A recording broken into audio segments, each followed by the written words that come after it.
Welcome to Mirror Domain's Movie News, your place for entertainment headlines, and indeed this is a live news show for movie fans, where we talk about all the trending movie news headlines of the day, including what's going on with that Crow Reboot. Stranger Things Season 5 gets underway soon. We got a whole bunch of team-up movies with really good actors between Best Enemies, Daniel Craig and Charlize Theron, and we got a new segment that I'm going to try to tie in all the comic book movie news stuff into like the Marvel DC zone. It's the Monday, so we're going to talk about the weekend's box office report, but we start off today's show by talking about the big headline. Golden Globes nominated a whole bunch of stuff. So let's go through the nominations.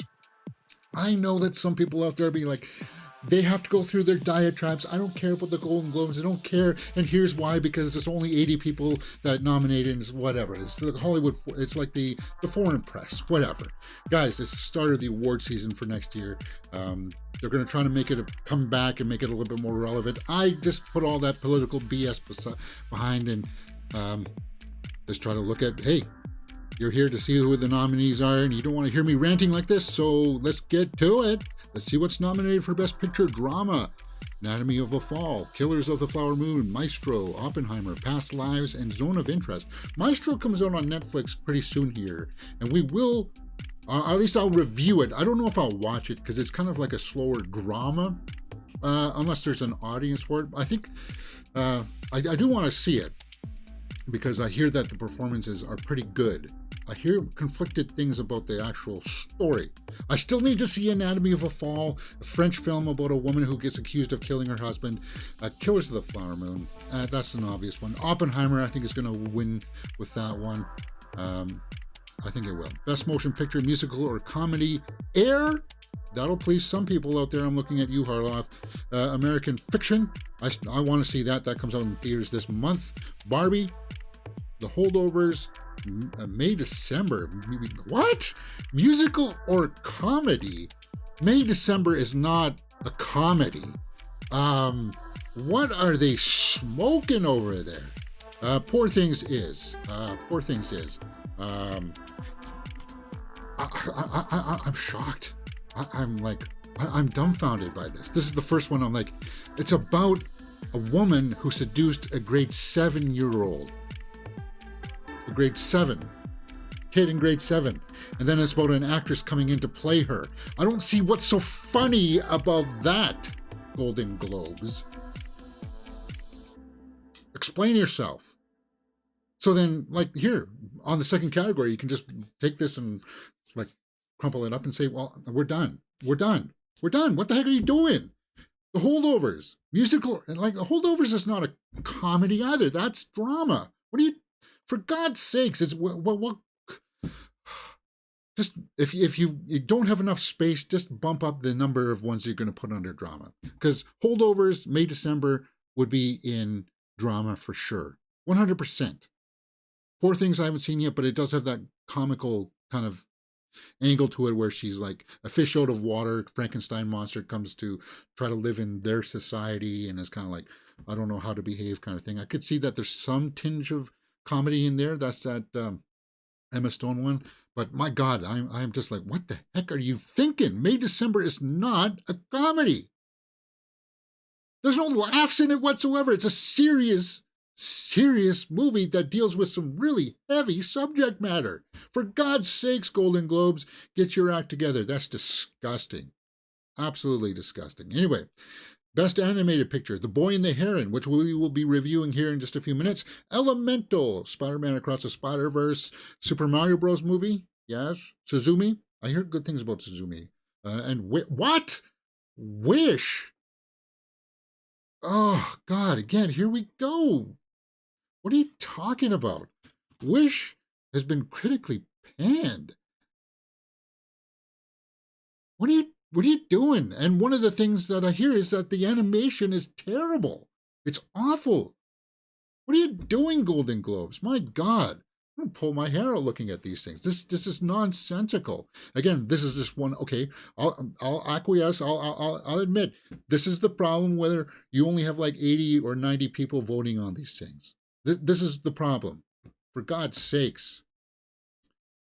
Boy and Heron was good, but I actually, out of those ones, I think obviously everybody had fun with the Super Mario movie. If you're going to be just and say that it's the highest grossing movie of the year, give it to Super Mario. I had fun with Elemental. I know a lot of people really like Spider-Man Across the Spider-Verse. I just can't get past that animation style, guys. I can't. I'm not going to sit down and force myself to watch choppy animation and have it people tell me that that's the artistic flair. No, get out of here. Anyway, best cinematic, and I'm salty now. For God's sakes, look at what I didn't intend for this to happen, but I'm salty. Best cinematic and box office achievement. What? Barbie, Guardians of the Galaxy 3, John Wick Chapter 4, Mission Impossible Dead Reckoning Part 1, Oppenheimer. Yeah, I think it'll be, there's Tay-Tay, my Taylor Swift. Cinematic and box office achievement. Obviously, you got to go for the tops. You got to go for either Super Mario Bros. That made the most, Barbie, and Oppenheimer, right? I would have liked John Wick, but I mean, that's just, that's for my own selfish reasons. I thought it was a great film. Oppenheimer, cinematic. Look, is there really a distinction there between like cinematic, like box office means cheddar, means numbers. Sorry, Spider-Man Across the Spider-Verse, you didn't make it there for the box office wise. Box office wise, you just weren't quite there. Let me pull up the Spider-Man Across the Spider-Verse numbers here. 690,000, I guess, maybe. But like, people just aren't talking about it that much. It came and went, and I know everybody who did see it was kind of like, oh, it's great and it's fantastic. Cinematic achievement means that, I don't know. I think it'll be either, I think it'll probably go to the Barbie or Oppenheimer. Barbenheimer seems to be the way of going. Best motion picture, non-English, Anatomy of a Fall. Okay, so that's where Anatomy of the Fall will take it. Best performance of an actor in a motion picture, drama. Bradley Cooper for Maestro. Leonardo DiCaprio for Killers of the Flower Moon. No, he didn't do anything special in that. Yeah, he did a comprehensive, nice performance, but there was no scene in it where you were like, you got to watch it because of that. Coleman Domingo, Rustin, I haven't seen yet. Barry Keoghan in Saltburn. Hey, if you want to see him fully dance around nude in a big, huge mansion, yeah, maybe that movie. No, he did have some really good scenes. He did. I don't know if it's enough to win. It's going to go to Cillian Murphy right there. Cillian Murphy will win for Oppenheimer. Best performance by an actress in a motion picture, Annette Bening. Nyad, somebody said that Nyad was good, so I still need to see Nyad. Lily Gladstone, I think, will be the popular pick. Let's just take a look here. Sandra Huller for Anatomy of a Fall. Again, I need to see Anatomy of a Fall. Greta Lee, Carey Mulligan for Maestro. That's one of the reasons why I want to see Maestro, because of Carey Mulligan. I think she's going to do something special. And then Kaylee Spaney for Priscilla. That's cool. She won't win, but it's good that she got nominated and she's going to get press, because she was one of the highlights from Priscilla. She really was. Her performance was good. She did a good job of like having that little innocence to her, like, how deep am I in this thing now, kind of thing. There's a shot of her inside Graceland, and the camera just pulls back, and it's just her alone in the big rooms, and it's kind of like she does a great job of capturing that. Anyway, best performance of an actress in a motion picture, musical or comedy. Fantasia Barrino, The Color Purple. I'm not hearing good things about Color Purple, but except for this, maybe. Jennifer Lawrence, No Hard Feelings. That would be my selfish pick. Again, Natalie Portman is... May December is not a musical or comedy. Oh my God. Margot Robbie for Barbie. That would be fun. Emma Stone for Poor Things. Poor Things comes out this week. I'll be watching it for that. But like, you look at Jennifer Lawrence and No Hard Feelings in it. Yeah, that's a comedy. That's funny. Natalie Portman in May December is not, and she put in a haunting performance. I think it's one of Natalie Portman's better performances of all time, probably just right under Black Swan. That's the way that I would rank it. Margot Robbie would be like the popular pick. Best performance by an actor in a motion picture comedy, musical or comedy. Nicolas Cage, Dream Scenario. I haven't seen that yet, but it's on my must-see list. Timothée Chalamet for Wonka. Matt Damon for Air? No, it's too far gone from people's memories. Joaquin Phoenix for Beau is Afraid? No. Jeffrey Wright for American Fiction? That's a possibility. But I would give it to Paul Giamatti for The Holdovers. He does a really good job. He carries that film, guys. Best performance by an actor in a supporting role in any motion picture. In any motion picture, Willem Dafoe for Poor Things, Robert De Niro for Killers of the Flower Moon. He did a really good job. Robert Downey Jr. for Oppenheimer. That's really cool. Ryan Gosling for Barbie. Charles Melton for May December. He only had a few scenes in there that were kind of like, yeah, they were good. But Robert Downey Jr. had a number of scenes in Oppenheimer where you're like, wow, holy, he's back in top form there. And I hope he gets some recognition for that. Mark Ruffalo for Poor Things. Poor Things is on the slate for this week, so we'll be watching that soon. Best performance by an actress in a supporting role in any motion picture. Emily Blunt for Oppenheimer. She was really good in Oppenheimer. Danielle Brooks for The Color Purple, Jodie Foster for Nyad, Julianne Moore for May December. She was also really good in May December, guys. Rosamund Pike for Saltburn. That's cool. Yes, she was also really good in Saltburn. She played like the rich owner of the manor Saltburn, and yeah, it was good. Divine Joy Randolph for The Holdovers. She was the kitchen chef, lead head cook. She did a really good job. Yes, she did. I think Artglass said that she was one of his favorite parts of the movie. Best director, motion picture, Bradley Cooper, Greta Gerwig for Barbie. I think it's going to go to no, guys. then you say Christopher Nolan. It's going to be Christopher Nolan.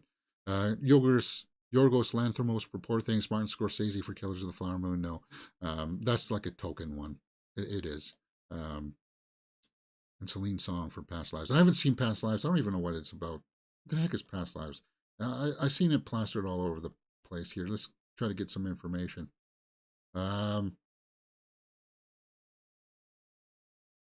Okay, so it's a foreign film. I must have looked at it before. Two deeply connected childhood friends were wrested apart after Nora's family emigrates? What? 2 years later, they were reunited for one fateful weekend or week as they confront notions of love and destiny. All right. I'll have to maybe check that out. It won't be on my best list of the year because it'll be like mid-January before I see that one. Anyway, best screenplay, motion picture, Greta Gerwig. Screenplay, Noah Baumbach. Tony McNamara for Poor Things, Christopher Nolan for Oppenheimer, Eric Roth and Martin Scorsese for Killers of the Flower Moon. No. Justine Tourette and Arthur Harry for Anatomy of a Fall. I think that one will probably go for Nolan. Maybe Greta Gerwig, because the writing for Barbie was really well done. Best original song in a motion picture. Bruce Springsteen, She Came to Me. Dance at Night for Barbie. You got I'm Just Ken for Barbie. You got 2 for Barbie there. Peaches, yes. Super Mario. Yeah, who cares about the rest? What was I made for? No. I think it will either go for Peaches or I'm Just Ken. Peaches is so iconic. And you can get Jack Black to actually sing it. Although you could probably get Ryan Gosling to sing I'm Just Ken. I think that'll be at the Oscars, though. They'll save that for the Oscars. Who knows? Best original score, motion picture, Poor Things, Oppenheimer, The Boy and the Heron, Zone of Interest, Spider-Man Across the Spider-Verse, and Killers of the Flower Moon. Oppenheimer's score was just wow. Boy and the Heron was pretty good. I think it'll go probably to, hopefully, I haven't seen Poor Things yet either. Best television series. Okay, we'll skip the TV stuff because unless something else jumps out at me here, drama, The Crown, Diplomat, Last of Us would be mine because that's the only one that I've seen out of those ones. Comedy for TV, Abbott Elementary. These are token ones. They've always been giving it to Abbott Elementary and Succession for the last couple of years, so that's probably where those ones will go. Best mini series, motion picture made for television. All the Light We Can See, Daisy Jones. Come on, Lessons in Chemistry. What? Guys, where's Fall of the House of Usher? What are you doing? That was a masterpiece. Best performance by an actress in a television series, Helen Mirren. Bella Ramsey. Bella Ramsey was really good. Kerry Russell, Diplomat. I only got 2 episodes into the Diplomat, and then I was kind of like, yuck. Succession probably will take it down. Best performance by an actor in a TV series. It'll go to anything from Succession, right? Best performance by an actress in a television or musical. Rachel Brosnahan, our new Lois Lane. I don't know about that one. Probably go to Abbott Elementary. As I said, these things just, that's all that people go for. Cool if Selena got it. Selena Gomez. Is she going to be at the Golden Globes? That would be awesome. It'd be cool if Selena Gomez and Taylor Swift showed up together. But anyway, next. Best performance by an actor in a television series or musical. Barry, Only Murders in the Building, Ted Lasso, probably, or it'll be the guy from The Bear. Again, it's the token thing that just keep on repeating those things over and over again. Is that it? All right. So, other than starting off that rocky kind of start where I got a little bit triggered, a little hot under the collar with the way that they were doing, it is what it is. It'll come and go. Don't worry about it. It's not going to be too significant. They're not that significant anymore. But when it comes down to, things that were maybe perhaps snubbed, it is worth looking at what people are calling out. Deadline's got some snubs. Harrison Ford for 1923, The Color Purple. American Ferrera for Barbie. She had that big monologue that everybody was talking about. And she was good in it. America Ferrera was really good in it. Reservation Dogs. I need to watch that. Right? It's about a bunch of people living on the reservation, right? And maybe add some insight into that. I don't know. Ferrari. Yeah, no globes from the tank for Michael Mann's Ferrari. That comes out this month too, later this month, and that's on my must-see list. I have high hopes from Ferrari because it's Michael Mann, and it's Adam Driver, John Mulaney for Baby J. Napoleon didn't really get anything. No chance. Well, Vanessa Kirby was good, and as I said, Vanessa Kirby was good, and so was Joaquin Phoenix. But there was no scene in it that made you go, "Oh, holy crap, that's really good." Now, going to May, December, there were things in there that was, oh cow, there's good things in there. Anjanae Ellis for Origin, Nicholas Braun, Viola Davis for Air. Surprises, Gary Oldman being nominated for Slow Horses, Elle Fanning for The Great. I like Elle Fanning. Is that it for snubs and surprises? Well, this just came out, guys, this morning, right? So we got to get moving on because we've been going on this for 20 minutes. But you know how it is. We got to roll with the punches, and we'll move on. Hey, if you want to follow me on all the other social medias, guys, there you go. Let's take some live comments. Whoops. Byford says, I've seen 15 out of 36 Golden Globes nominated films. Cool. Arglass, the Golden Globes appear to be shoehorning in personal favorites and padding out the nominees. Yeah. It does feel like that. All right.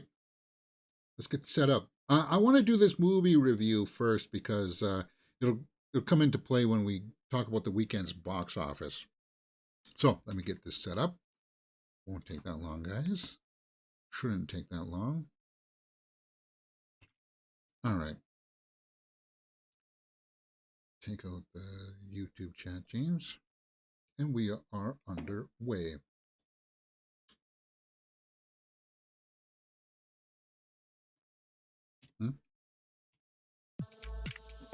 The Boy and The Heron is Hayao Miyazaki's final film, and it's in theaters this weekend, guys. Did you go out and see it? I liked this film a lot. I thought that it was beautiful. It was breathtaking. It had all the ingredients of Hayao Miyazaki's fare. The animation is just like top-notch quality, kind of like the camera movements is breathtaking. The background plates, everything is so colorful and rich. The world building in this is once again phenomenal. And then I saw the English voice cast, and you would be really surprised that one of the characters that you would not know is voiced by Robert Pattinson. So what is The Boy and the Heron about? Let's go over to the tomato meter and take a look. Or sorry, the IMDb. Wow, I'm really messing this up.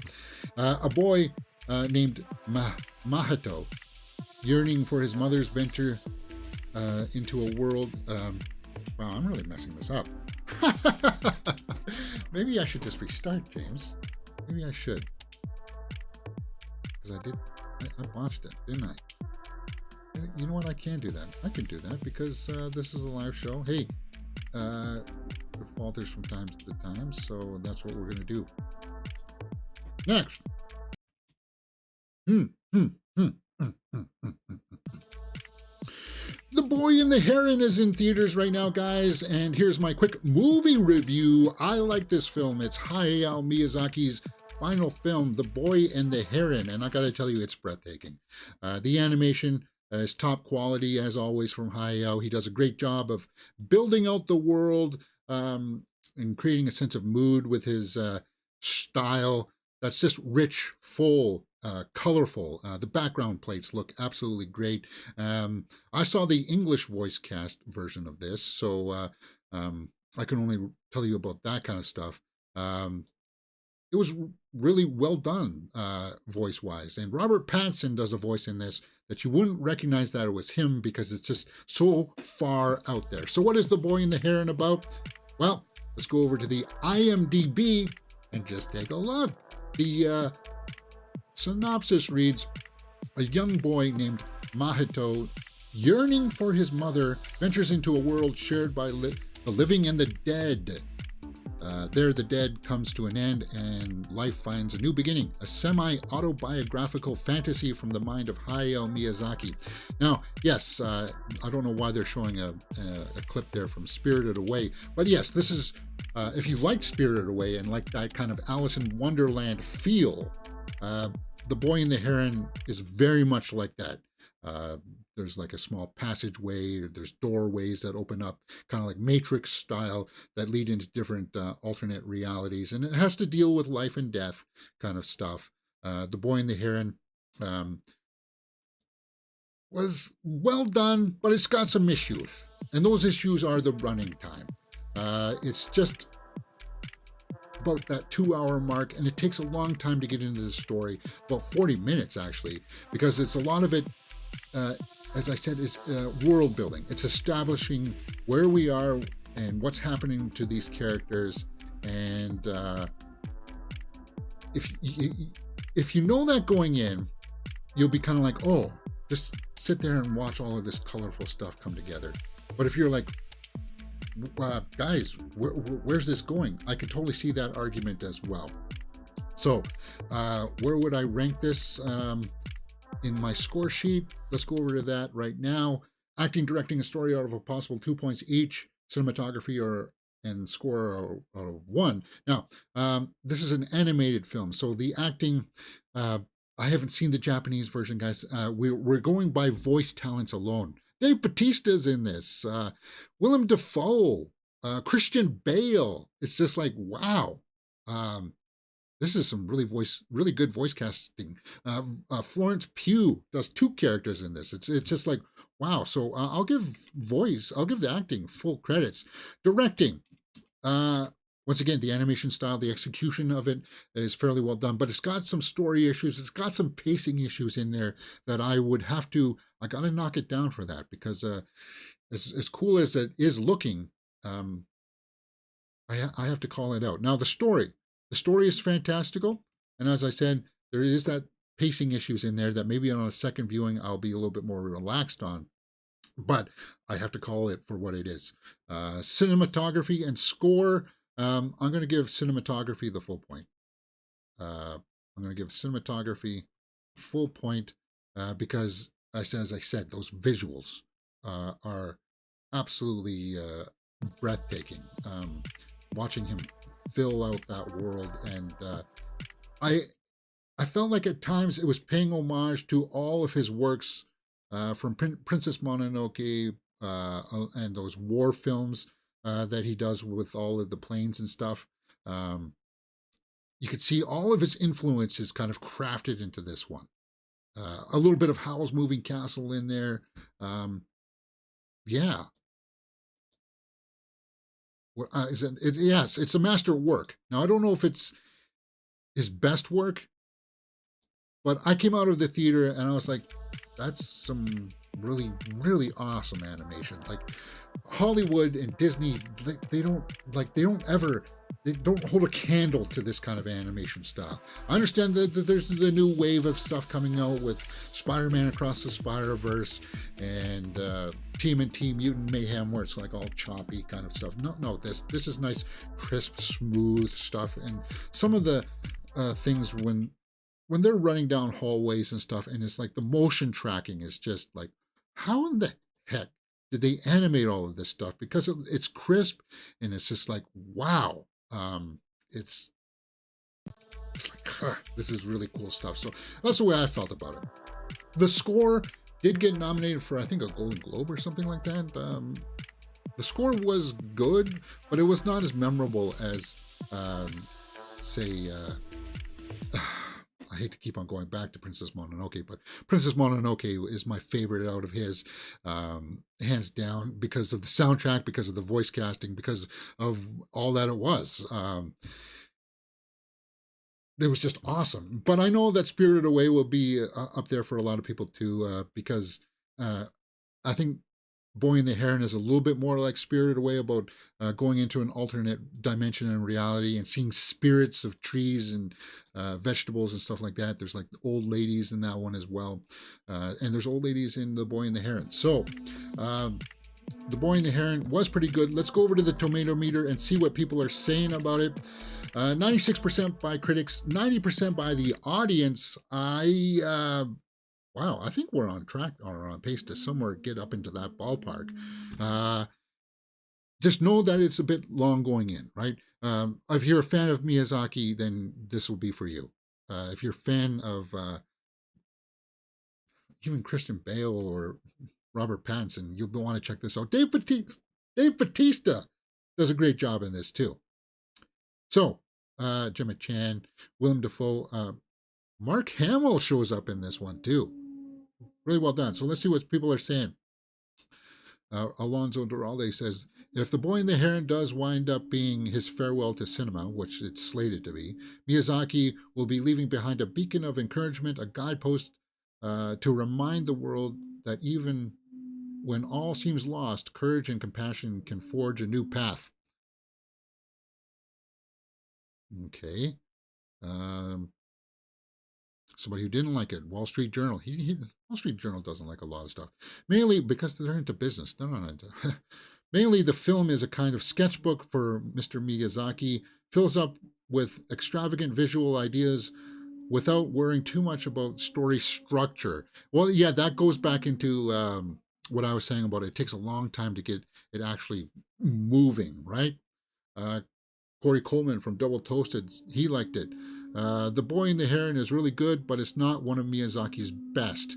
Well, that's the thing. That's what I found coming out and trying to articulate my thoughts. You saw me throw Spirited Away up there. You saw me put Princess Mononoke, people like Porco Rosso or Howl's Moving Castle, Kiki's Delivery Service. Like those are way up there for a lot of people. And if you're having that standard and you're like, it's got to match up to these, right? It's got to match up to these. And you go into that film and you're looking for those kinds of factors, like you're going to get that, but it's going to be like, well, he's paying homage to all of that stuff, but I need to feel that same kind of thing, like from Howl's Moving Castle about Calcifer. I need something like that in there, right?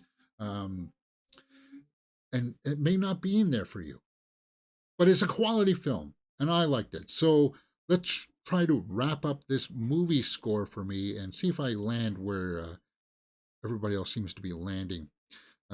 Maybe I will give the score a full point. Maybe I will give score because the score was good, and it's going to get some recognition for sure. So why is that not? Okay, thank you. Watchability factor, as I said, if you're a Miyazaki fan, you want to check it out. And then if you're just a student of animation, you'll want to check it out. So 8.5 is where I'm thinking I'm landing. 8.5 for The Boy and the Heron. It does have its pacing issues, it does have its story issues, and things end rather quickly. There's no hanging around for the ambiance after. It just kind of comes to its conclusion, and that's it. He takes a bow at the end, and that's all we're going to get for Hayao Miyazaki's career, and I would say it's well done. So 8.5, I feel good about that. I feel good. So what did you guys think about it? Did you guys go and see it? This is one of those films, because it's animation style. If you see the Japanese version with the subtitles, it doesn't really add that much, because it's like the mouths, it's animated, so the articulation in the mouths is not pertinent, right? So that's why I saw the English version first. Good way to end the career. Really good way. 8.5 for The Boy and the Heron. Let me know what you thought about it in the comments below, and we will talk about it. Hey, if you like this kind of stuff and you like this kind of review, we've got more on the channel. Of course, we've got full movie reactions for things like Leave the World Behind. But my movie reviews for Godzilla -1 and The Hunger Games are up on the channel right now. What else can you find? Well, we're doing full live watch-alongs for Survivor Season 45 right now and Hell's Kitchen. A lot of people are tuning in for Hell's Kitchen. I can't believe it. And of course, then we do movie news throughout the week, where we talk about all the trending movie news headlines of the day. So if you like this kind of stuff, come join us here on the channel Mirror Domains, because we're constantly talking about movies, TV shows, watch-alongs, full live watch-alongs for you guys to participate in. It's very inclusive here on the channel Mirror Domains.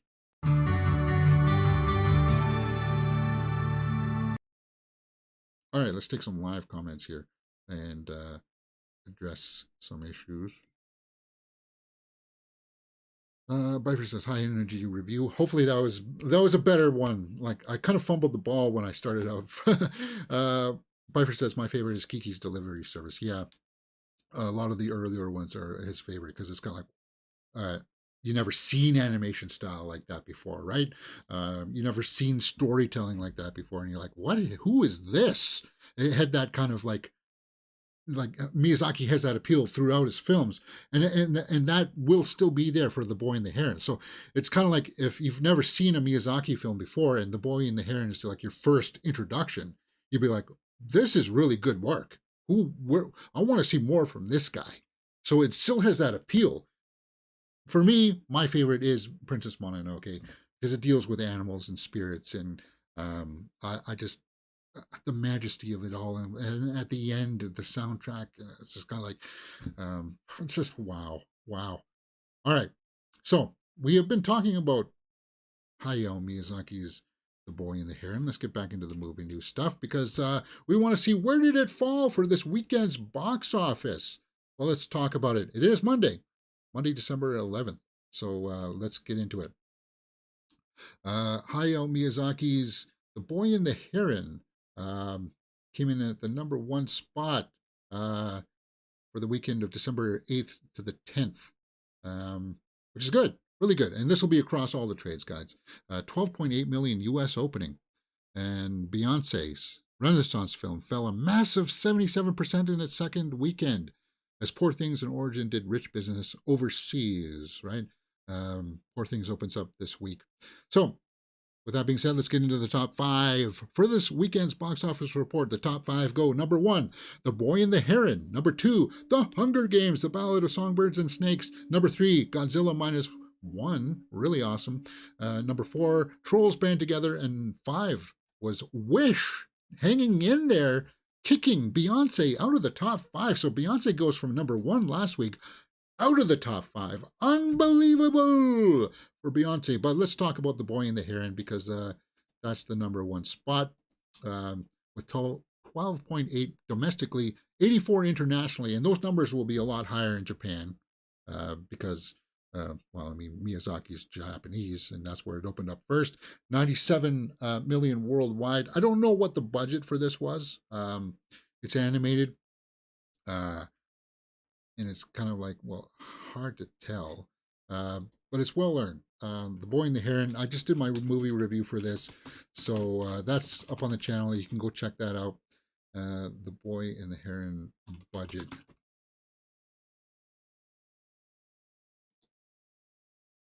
They're saying around 97 million. So What? And it just made 97 million on its opening weekend. Now it's going to run into a couple of big things next week with Wonka and Poor Things, which is going to be like an awards buzz movie. But Wonka, Timothée Chalamet, will take the number one spot. But I'm glad that it took the number one because I thought that Beyonce would hang in there. Didn't I say it on Friday's prognostications? I thought Beyonce would have enough because Beyonce last week was like 32 million or something, right? I thought that would get chopped in half and be around 15 million, but it really dropped off. Beyonce, they tried to do the same formula as Taylor Swift, where it was only going to be on the weekend, guys. It's only on the weekend. They're not playing out throughout the week. I thought I'm making a video about this. Yes, a lot of people like Beyonce, but not as much as Taylor Swift. Not as much. And this proves it straight up with a bullet, pretty much. Concert films can work, but maybe only on the first weekend. Unless your name is Tay-Tay, then it's just not going to be that big. Number two, The Ballad of Songbirds and Snakes retained the second spot in its fourth week. My God. Yeah, because it was 2 weeks at number one and then 2 weeks at number two. 258 million. And guys, Hunger Games and Ballad of Songbirds and Snakes only had a budget of like $100 million, so it's in the plus, and it's good. It is a good movie. Now I'm thinking about it in hindsight. I'm like, I really enjoyed that experience, and I'm glad for that. Don't listen to the haters out there about Rachel Zegler. She was actually really good. If you got your doubts about Rachel Zegler, watch The Ballad of Songbirds and Snakes. She proves that she can bring it. Godzilla -1 continues, third spot. That's awesome. Now, guys, we reported that the budget was around $15 million, and that's what everybody's been reporting for Godzilla -1.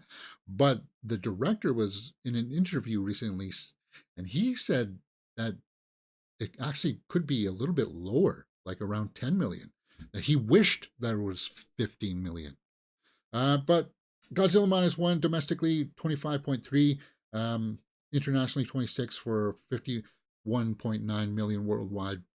And I don't think that's all the numbers from Japan. So the 26 international numbers, I don't think that's all from Japan. Like in Japan, Toho owns its theaters. So the money that Godzilla -1 got from theaters in Japan goes straight to the bottom dollar. It's not like here where Netflix has its own theaters or Warner Bros has its own theaters. Like there's clauses in the theatrical structure here in the North American box office that prevents that from happening, to prevent the ability of giving them a monopoly, right? But anyway, that's the business side of things. We don't need to worry about that. The Trolls Band Together, Wish hanging in there. And so basically from 2 to 5, nothing changed. It was just number 1 and number 6. Napoleon continues to fall, guys. Only one spot, 170 million world, and it's done.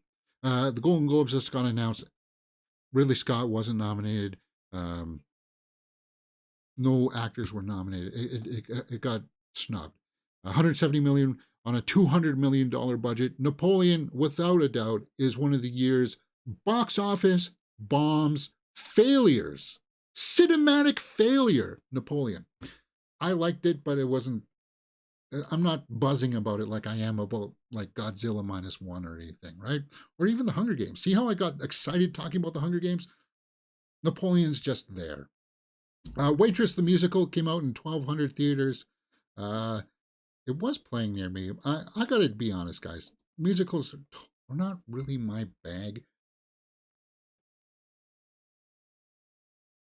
They can be if they're done well. But if you're going to be watching like a straight up musical where like every line of dialogue is singing, then I prefer to actually go to the theater, like the actual stage theater, to watch that kind of stuff and see the performances live. But hey, if that was your bag, there's only 1,200 theaters, 2.5 million. That's actually fairly respectable, I would say. Animal Shift, Silent Night continues to bomb. I pulled a story about that, but we don't need to know about that. Die Hard had a re-release. Poor Things opened up in 9 theaters last week. It opens up wider this week. Poor Things is that Yorgos Lanthimos Frankenstein Emma Stone movie. I will be watching it. I am quite anticipating it. I hear good things about Emma Stone, and I actually hear good things about Mark Ruffalo. He got nominated for one of the Golden Globes, so we'll take a look at that. Love Actually always gets re-released every year. The Oath. Origin is one that I want to see. That's Origin. That is not Nia DaCosta. Who am I thinking of? Ava DuVernay, right? Is that who that is? Ava DuVernay? Yeah. The unspoken system that shaped America and chronicles how lives today are defined by a hierarchy of human divisions. Yeah. Yeah. So, is it really surprising? I'm surprised that with 10 million, The Boy and the Heron was good enough to make the #1 spot. And as I projected last week, guys, Godzilla Minus One capitalized on this. Like, it only dropped 26%. Like Godzilla Minus One last week was only like 12 million or something. So it only dropped like 3 million, 4 million or so, which is good. Hunger Games still hanging in there. Wonka opens up next week. So Wonka will be the big one. Let me go over to the tomato meter here and see if Wonka's up. Yeah, Wonka has already got a score out for 84% by critics. Timothée Chalamet. And again, this is a musical. This has got musical numbers in it. So, like, in this kind of a situation, I don't mind that. Like, if it's like a Muppet Christmas Carol or something like that, I don't mind that kind of a musical. But when it comes to Wonka ranking, it'll be #1 next week. And then based on these numbers, that'll probably get chopped in half again. I think it will be Poor Things. And then I think Hunger Games will be #3. Boy and the Heron will be #4. And Godzilla will be #5. Because Godzilla is just still riding high on that good word of mouth. People are talking about Godzilla. And it's got one of the higher scores. It's going to be on my top 10 movies of the year. Godzilla Minus One is just like, wow. I can't emphasize that enough. And it's just that word of mouth. It's just kind of like, this is something that Napoleon didn't have. This is something that Killers of the Flower Moon didn't have. That buzz of people kind of like, wow, you guys got to check this out. What Napoleon and Killers of the Flower Moon have is just, well, it's Scorsese. You got to check it out. It was competently done. It's like, it was a well-crafted film, wasn't it? Godzilla Minus One is like, holy crap, guys, you got to go check out. I can't believe I'm saying this about a Godzilla movie. This is just so, it's like that's something that those other movies just don't have. And that's at their own detriment. All right.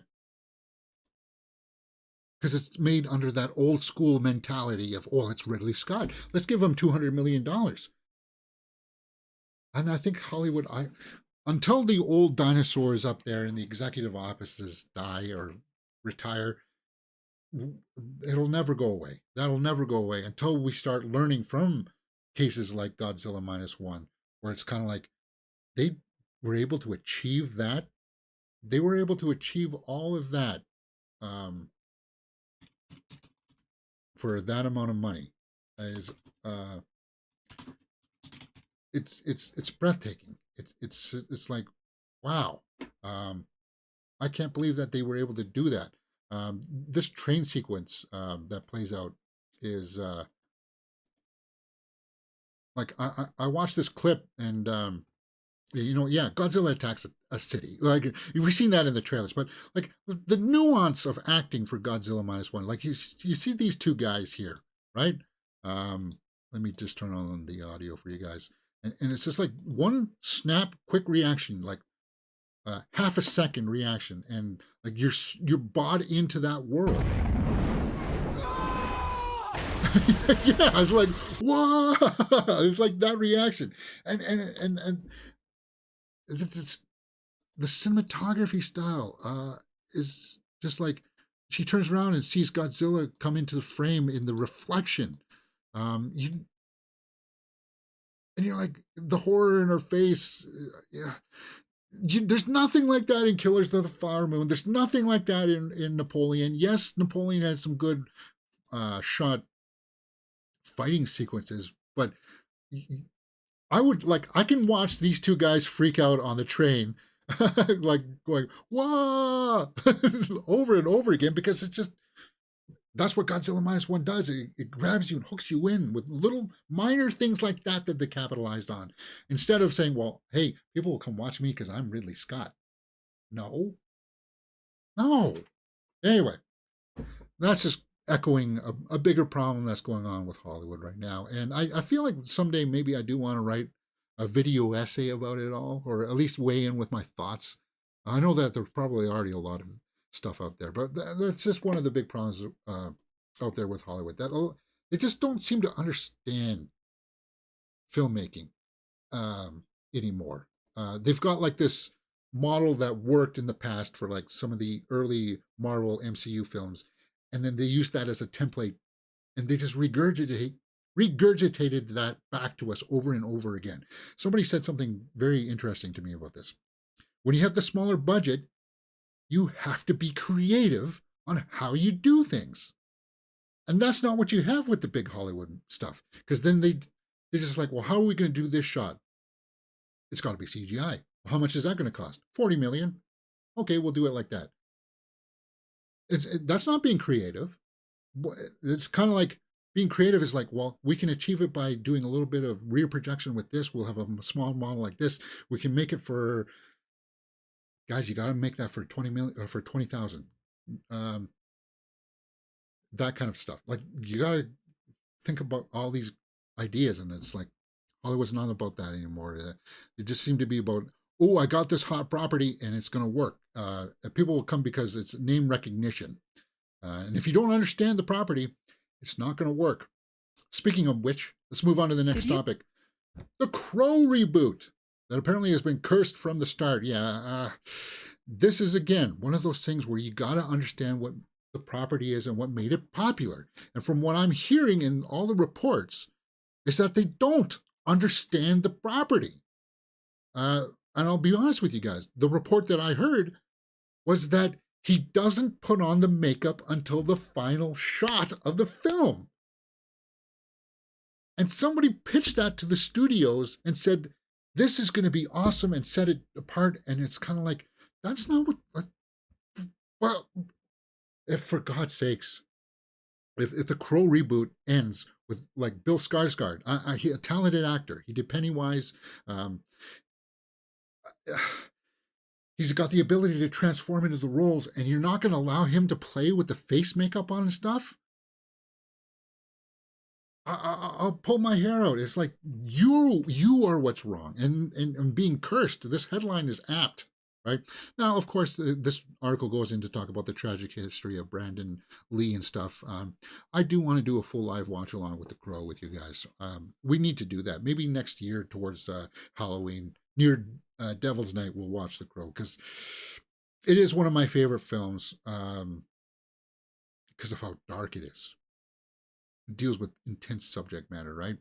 And it sucks that it was Brandon Lee's final film, because he was showing so much promise in this one, acting-wise, right?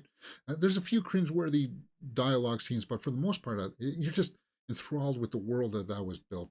And that's one of the things that they have to get right. They got to get that world building right.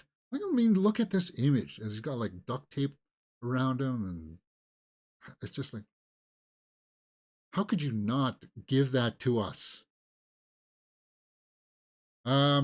It is still slated for next year, guys. The Crow reboot aims to transcend the franchise haunted history.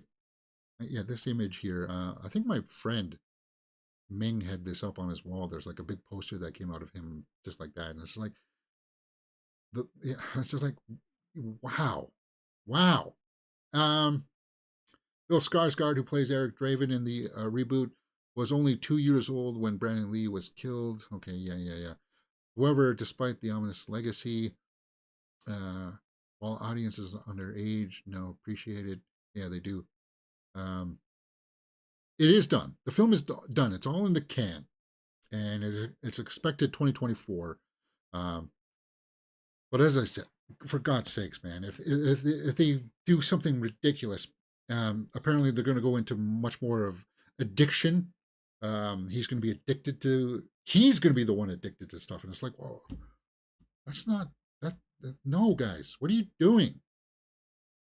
And here's the thing about movies and fandom that a lot of the executives don't seem to be understanding is we're if you give us, like, it doesn't have to be like we dictate you to tell us what story, but if we're fans of this kind of a visage from the Crow, why would you not give that back to us? At least the crappy versions, even the Edward Furlong grotesque one, tells they gave us back, him in the makeup. Like, that's like just one of the things that you would be like, oh, the Crow, the guy with the makeup and the black streaks on his face and stuff, right? That's who it is. And it's kind of like, what was it, Joel Silver that was trying to make that Superman movie that would have Superman not fly? It's like that old school mentality, that's gotta go. It's gotta be put to bed. You're describing a movie that's not the property that you want to make. So go make that movie. Just don't call it The Crow then. That's what I would say. Anyway, Artglass says in the live chat, budgets differ from director to director. James Cameron thinks of breaking into new techniques and new processes. Yeah, Cameron is a master at that. He's done that from the start. If it doesn't exist, he pushes the industry forward. Yeah. He creates new ways of doing it instead of just relying on CGI, volume stages. Let's shoot it all on green screen, and don't worry, people won't notice.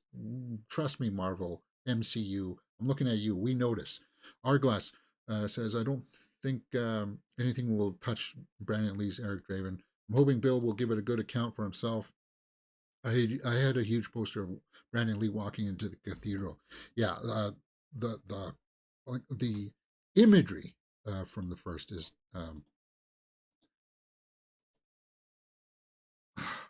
breathtaking. Yeah, that shot of him walking into the cathedral. Let me see if I can pull that up. The Crow poster.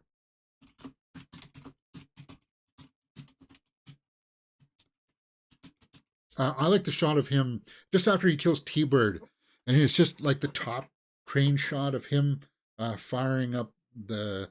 He throws the Zippo on the Crow symbol, lighting all up in fire. That one is also really awesome looking. This one, yeah, right? Is that the one?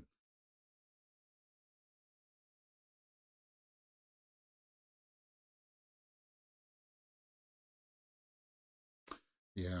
But as we get closer to this, guys, we will. I'm gonna, because as I said, it's one of my favorite things. So, um, the Crow property, and I hope they do it justice. That one's also really cool. You can't see it here, but his coat hangs off the back of the rails that he's sitting on, and he in the silhouette or the shadow is very Crow-like. Like the cinematography was really well done. And yeah, that one. And I hold it in high regard. I wonder if they must have that on 4K now, right? Or on Blu-ray. If Chris Schober is here, he'd let us know. Let me see.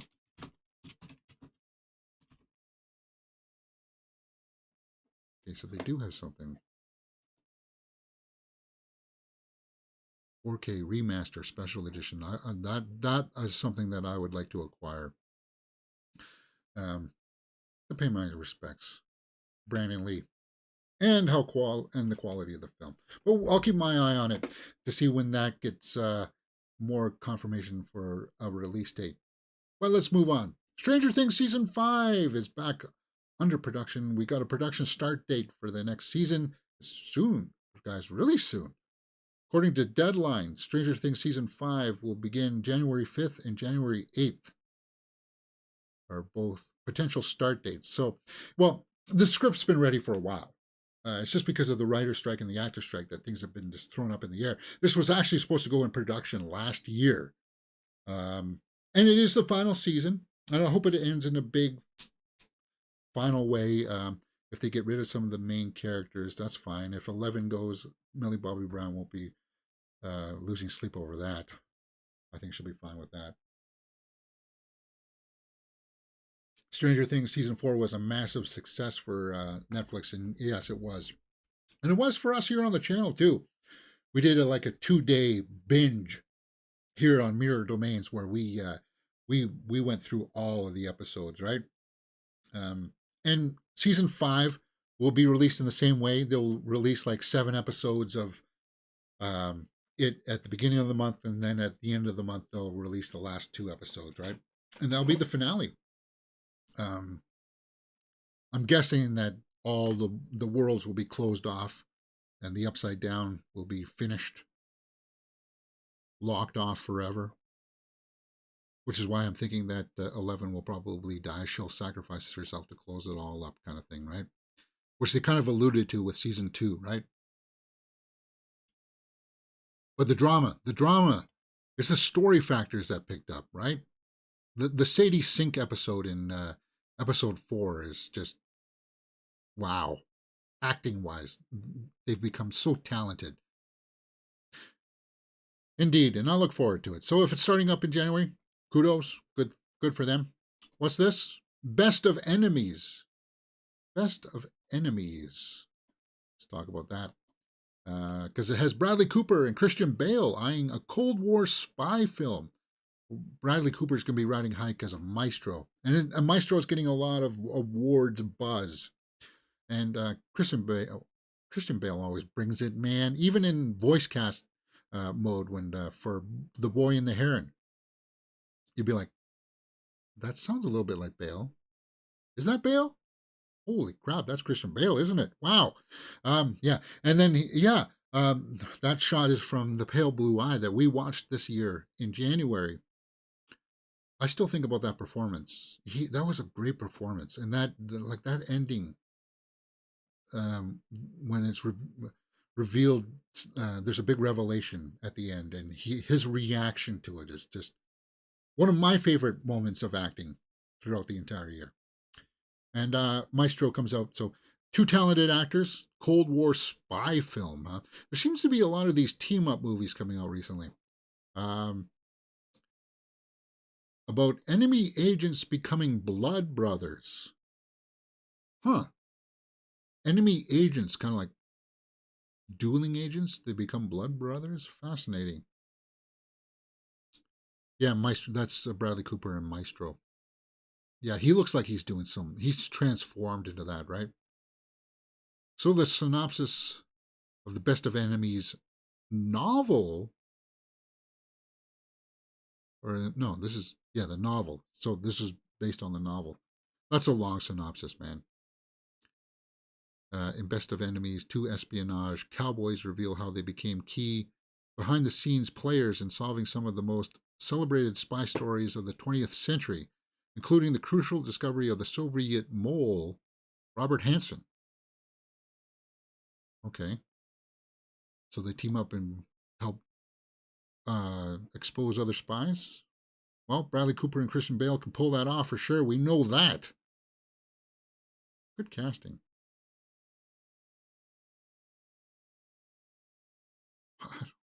I think Spielberg would be perfect for this, somebody says. I don't know about that.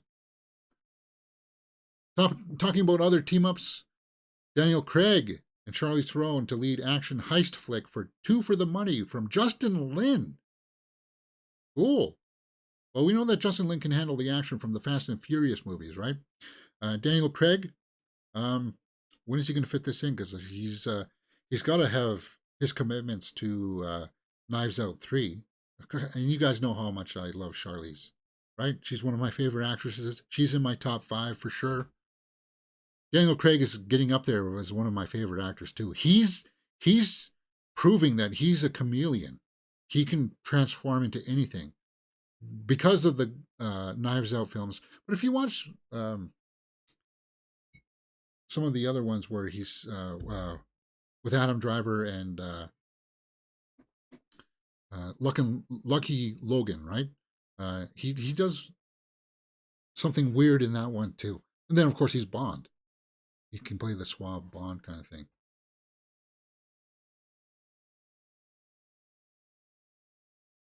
Sorry guys, I'm just getting a little bit parched. All right, yeah, 2 for the money. Looking forward to that. Brings together Daniel Craig and Charlize Theron. From Justin Lin, Apple Original Films. So it'll be an Apple film? Probably around $200 million. Okay. So do we have a synopsis? It will follow the evolution of a relationship between 2 career thieves to be played by Theron and Craig over the course of 3 big jobs. Okay. So they'll be taking down some scores. From Justin Lin. I'm on board with that. Charlize is now filming Old Guard 2. I'm really surprised that they still went ahead with that. Old Guard came out like 3 years ago. Probably due to contract stuff. I don't even... They have like superpowers or something, right? I remember the plane sequence.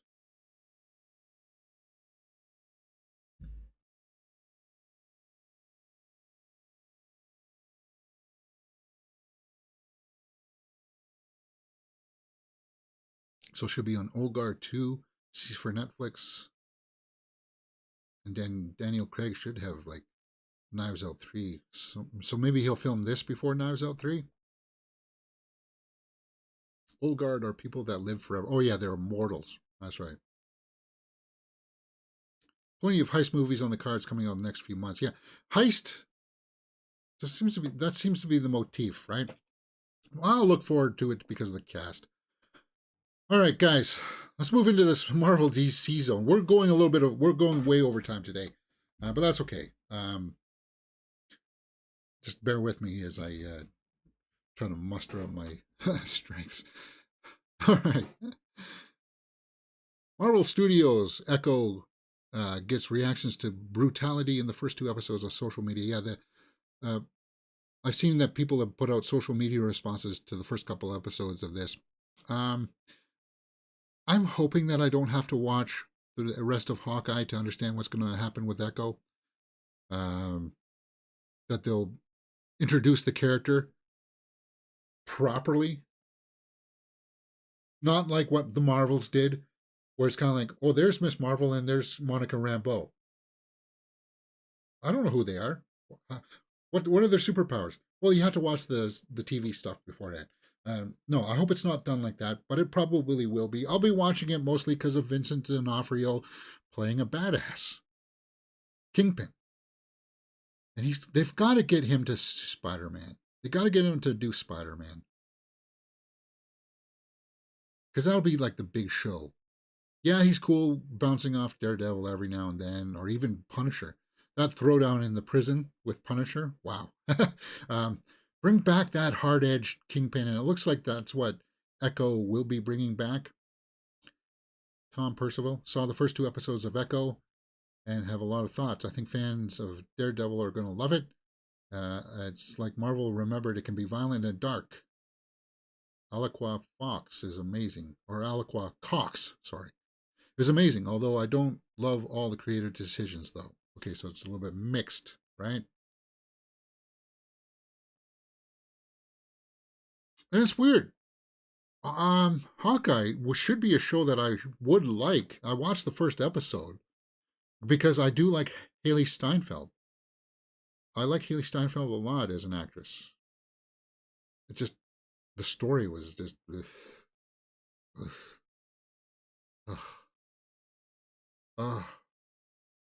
that's the sentiment of what a lot of MCU fans feel lately, right?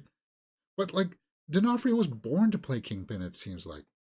Let him go. Let him face the big guys. He needs to break out, and he can work on the big screen. D'Onofrio knows that mix of acting between acting for the small screen and acting for the big screen. He knows that difference. He can make that transition. He's one of the most versatile actors out there to do that. Let's continue on. Some more. Is that it for MCU stuff? I want to try to keep these together. No, yeah, that's it. That's it. Let's go over to the DC stuff. DC. Sean Gunn will play Maxwell Lord in the DC universe. Yeah, so this broke on Friday, guys. Sean Gunn is James Gunn's brother, so it makes sense that he'll be in there.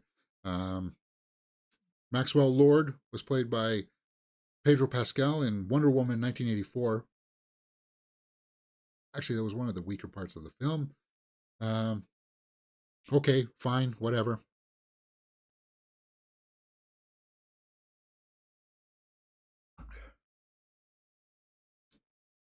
A little nepotism.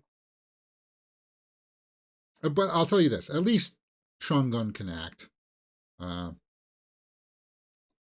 James Gunn fires back at complaints, though, that Pedro Pascal will be replaced. Well, because that's the old DC guys. And they will be replacing everybody, except for Amanda Waller and Peacemaker, for some reason.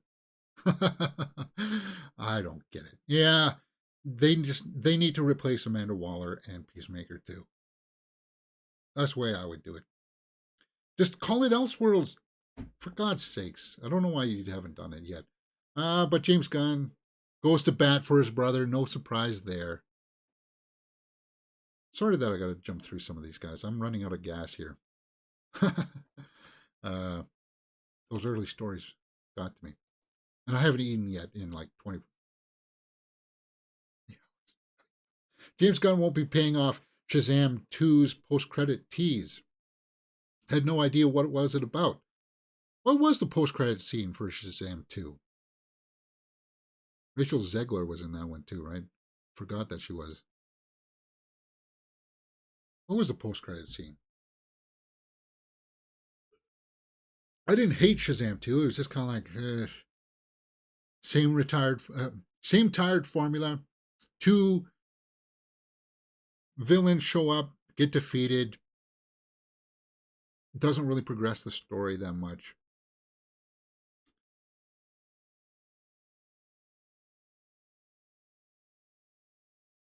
Oh yeah, two characters from the Peacemaker series show up at the end. That's right, I remember that. Nah, yeah, we don't have to pay that any mind. It's not relevant. Supergirl fans furious over rumors Sasha Calle will be recast in Superman Legacy. Actually, she was one of the standouts for me in The Flash. And I didn't like the fact that they weren't going for the blonde Supergirl at first.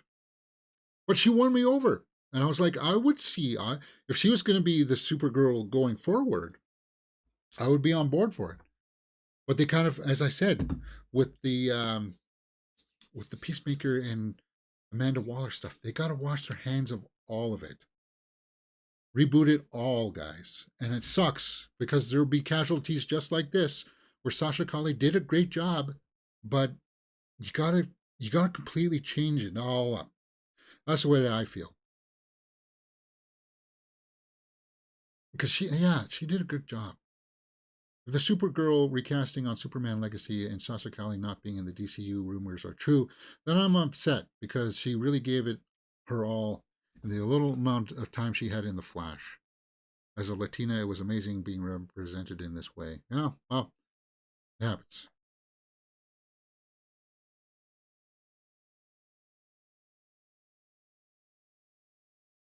It happens. And we just got to roll with these punches. At least you got her for one good film. It just sucks. She was good. Next. Is that it for DC and Marvel headlines? Yeah, guys, I'm going to trying to put all of the comic book stuff into like sections. So like every day we'll talk about the comic book stuff. Every day we'll talk about the Star Wars stuff, and it'll be kind of like their own little sections. I'm thinking that's the way we'll do it. There's a little bit red there. Or maybe because you were just scratching yourself there, James. Let's get through it all. Uncharted 2. Let's talk about that.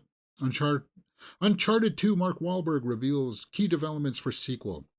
Yes. So, you would think that the script would be done, right?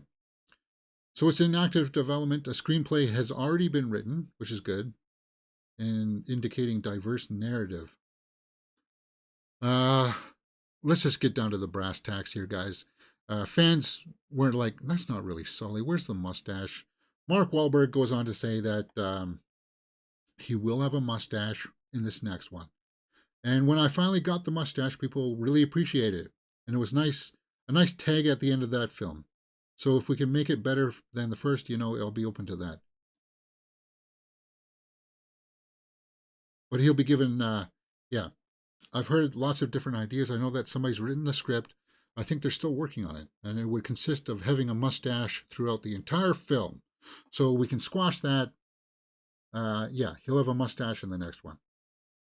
I had fun with Uncharted, but it just kind of came and went.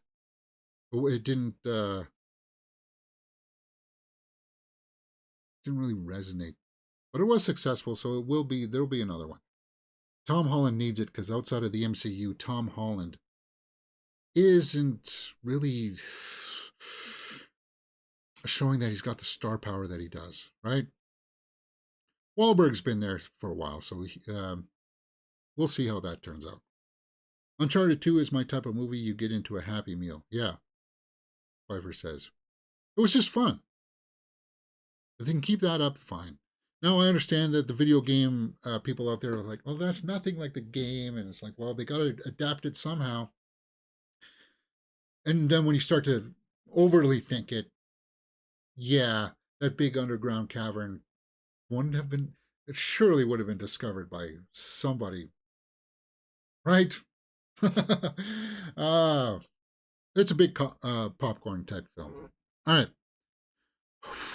I'm really running out of gas here. I feel like I'm going to pass out. David Ayer says Reboot script was one of the best he's ever written.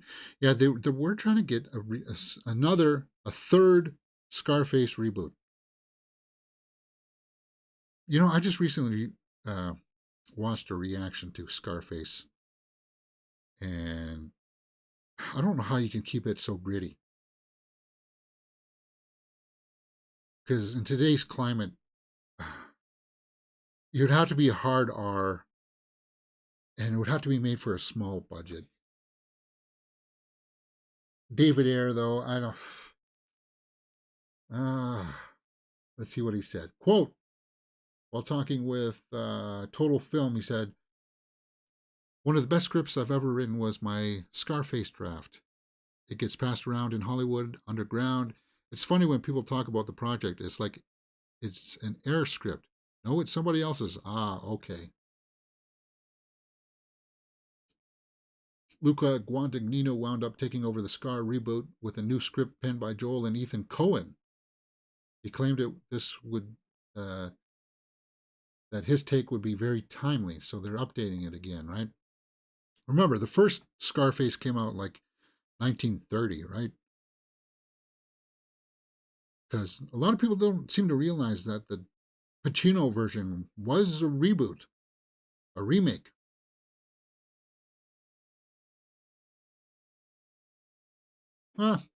Whatever. Paul Schrader on Kevin Spacey. Why would I not work with him? Well, even though that some of the courts have found him innocent of all charges, it's a PR perspective. He's still kind of got that big shadow. He's got a lot of baggage with him. And PR wise, in public perception,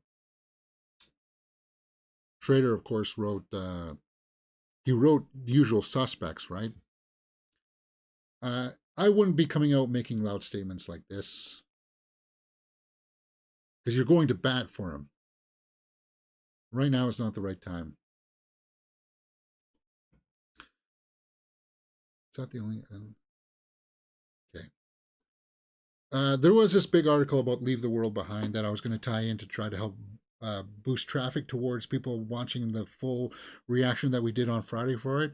Leave the World Behind Explained. but that's getting good traction. So I'm happy with people coming and watching. I found myself haunted by Leave the World Behind. Um, Maybe I need to do a formal review of it because there's things I want to talk about it. 40% by critics, or sorry, 40% by audience, 75% by critics. I liked it. And I realized that, yes, it's not for everybody. It's long. It's a doomsday scenario that doesn't show you a lot of the things of like chaos. It's more of a dramatic piece of kind of like two people trying to figure out what the heck is going on. How should we be reacting? And I thought that Julia Roberts, Mahershala Ali, and Ethan Hawke did a really good job. So did Myha'la Herrold. You don't like her. You don't like Ruth at all. But that shot of Ethan Hawke driving away from that big, it had some really good stuff. It's haunting. I thought it was well done. That's up on the channel right now. All that article goes on to explain how it ended. It was a little bit of an ambiguous ending, maybe left for open. The ending was left for being open for interpretation. It was one of those types of endings, and I like that. And this article goes on to try to explain why the director chose that type of ending. And you see that in my reaction. That's up there for one of my favorite movies of December for sure. And then finally, let's end it out with this today, guys. I know that there's probably stuff out there on the Twitterverse, but we'll pick that up tomorrow. It's a 24-hour news cycle, and I'm running behind schedule. We're really going over time here. So if I miss something, don't worry. It'll be up later tomorrow. We'll talk about it tomorrow. Okay?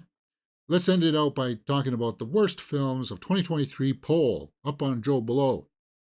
Now, I'm not going to read through all of these 50 films. You People, God, that was a terrible film. Yeah, that was a bad film. And if we weren't doing a full live watch along for it, I would have stopped watching it because it was terrible. Pope's Exorcist was bad, but not nearly as bad as You People. That's that Eddie Murphy, Jonah Hill movie. God, that was a terrible. Meg 2, no. Murder Mystery 2, nah. Mafia Mama, Knights of the Zodiac, Inside. Actually, I liked Heart of Stone. The Flash, that would be like the popular answer. Five Nights at Freddy's, no. Fast 10, no. No. Expendables 4, I never watched. Exorcist Believer, possibly. But my money is on You People on a cursory examination. Let's just take a look. You People was like this year's The Bubble. So let's take a look.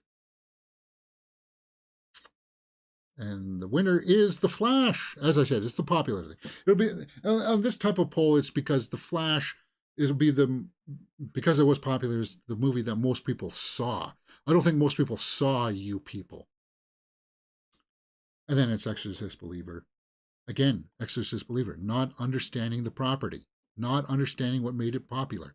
Pain Hustlers was the worst Joe Blow. Was on Joe Blow worst. Pain Hustlers, was it? I didn't mind Pain Hustlers. Insidious, The Red Door? What? No.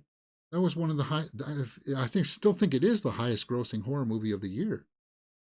I didn't hate it, actually. I liked Insidious, The Red Door. Pain Hustlers, yeah, 3 votes. What the heck is going on there? Hey, and I like The Mother as well.